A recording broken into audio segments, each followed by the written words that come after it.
Chennedy, you and I have talked about this on numerous occasions in terms of the work that y'all have put in to elevate the level of recognition your sport, women's sports altogether, especially women's basketball, so richly deserves and has been underappreciated for years.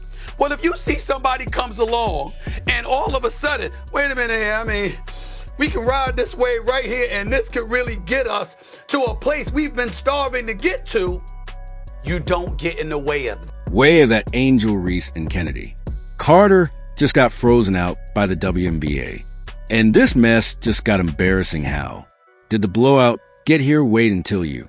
Hear this part both players were thick. As thieves best buds bonded by common. Rival Caitlin Clark, they shared a common dislike for the new kid on the block. I think at the end of the day, I'm a competitor. Now that it's another day, I've had an off day, now I can answer your questions and I can let you know how I really feel about things. But I'm a competitor, and I'm going to compete no matter who you are and no matter who's in front of me. So that's just what it was. Heat of the moment play, we're getting at it, we're going back and forth. It's basketball, it's all hoops. After we finish the game, it's all up. You can call them the Bonnie and Clyde of anti-Caitlin Clark sentiment, I think.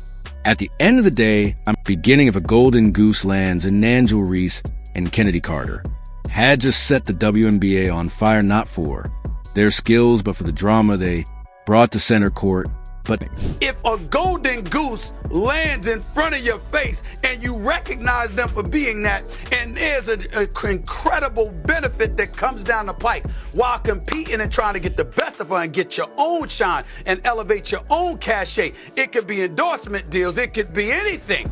The point is, you exploit it and capitalize off of it rather than get in the way of it. The reason why everybody's talking about this story is because it involved Caitlin Clark. True. Period. now that fires turn into ice because the league that once watched them stir the pot is freezing them out completely. This isn't just beef, it's betrayal and baby. It's getting ugly, and that's just the beginning. Involved Kate. I think so many people are watching women's basketball right now.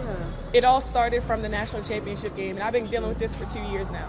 And understanding, like, yeah, negative things have probably been said about me, but honestly, I'll take that because look where women's basketball is. People are talking about women's basketball, but you never would think that we'd be talking about women's basketball. People are pulling up to games. We got celebrities coming to games, sold out arenas, like, just because of one single game. Involved Caitlin Clark, true, period, absolutely once upon a time in my own. Angel Reese and Chennedy Carter were inseparable, not just teammates on the. New reaction after this controversial foul on Caitlin Clark. Unnecessary. Clark's Indiana Fever taking on the Chicago Sky on Saturday. The Sky's Chennedy Carter hitting a shot, then heading over to Clark and shoulder checking her. The refs called it a common foul, but the league yesterday upgraded the call to a flagrant foul. Her and Carter were jawing a little bit back and forth the last few possessions. The two were seen before the play, exchanging words at the other end of the court. Carter refused to answer questions about the foul after the game. I ain't answering no Caitlin Clark questions. But later, Carter saying this on social media. Besides three-point shooting, what does she bring to the table? I think at this point, like, I know I'm going to take a couple hard shots a game. Clark's coach calling the foul unacceptable. That was a non-basketball play that happened. Many online criticized the foul. Tennis great Martina Navratilova saying this is not okay. Some comparing it to this hit on rookie Angel Reese from Alyssa Thomas, which got Thomas ejected from the game. But here's the thing, when your bond is built on Court, but allies and let's hate. Chennedy Carter have gotten into it with some player from the Mystics or some other player from the Liberty or somebody else, we would not have been talking about it. We're talking about it because it's Caitlin Clark. So if we know that, then we're recognizing the cachet that Caitlin Clark brings. And all I'm saying is ride that wave. Ride it. Caitlin Clark Club, throwing. Shade, every chance they got our rolls. Hard fouls, subtle jabs, and interviews.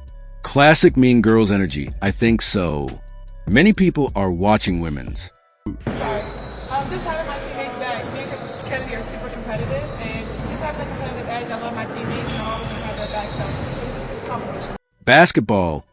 Right now it all started from the national championship game, and I've been dealing with this for 2 years now. And who the hell is Chiny again? New reaction. Cameras ate it up. ESPN couldn't look. Away social media. Exploded people picked. Sides a team, Reese team, Clark the team. Who the hell is China? Build on bitterness. It doesn't take much. The media Chennedy were kind of brought. Let's rewind. Carter delivered that infamous hip check on Caitlin Clark, and while fans debated whether it was hard defense or straight up assault, the league noticed, and guess what they didn't like? Chennedy, we're kind of brought up, kind of how me and Chennedy play our games. We go off of energy, and we're a dynamic duo where we come off a lot of energy, and we're just super competitive every single day. So hopefully that translates obviously to the WNBA, but I think we started and done a great job being able to continue. Chennedy, for you, what was that? And here's what they're not telling you. The Chicago Sky pretended it was disciplinary protocol, but let's call it what it was: the polite firing. Now she's team less franchise. Less blacklisted, no team wants her even. Angel Reese's media power couldn't shield Chennedy from the fallout. That's when things got ICC. Angel started distancing herself. No more buddy-buddy. Post no more tag teaming against Clark. It was just Angel and Angel's new bestie. The media. I'm just seeing a lot of things of players, not fans, just not understanding who I am as a player. You have to understand me as a person too, and don't just look at one tape and form an opinion about me. I'm truly a passionate person about the game, and I'm genuine. You can ask all my teammates; they've got to know me. They know the real Chennedy Carter. So I'm just saying, don't form an opinion off of one little clip, and you didn't even see the whole game and/or the play that led to that. Them tore them apart, and I've just seen Chennedy saw it happening in real time. The same media that gas her up for fearless aggression has now left her in the loop. Meanwhile, Reese was doing red carpet interviews and dropping lukewarm sound bites about uplifting women in sports. The same sport that just pushed her ride or die out the back door. That chemistry. Dead friendship over. Now Reese and Carter don't speak, don't share love.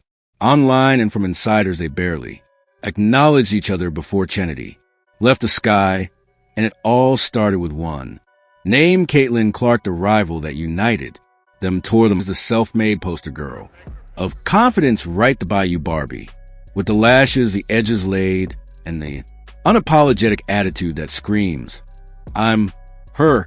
Yes, she leads and rebounds, but if rebounds were everything, Dennis Rodman will be the face of the NBA forever. And just like Rodman, Angel brings the theatrics.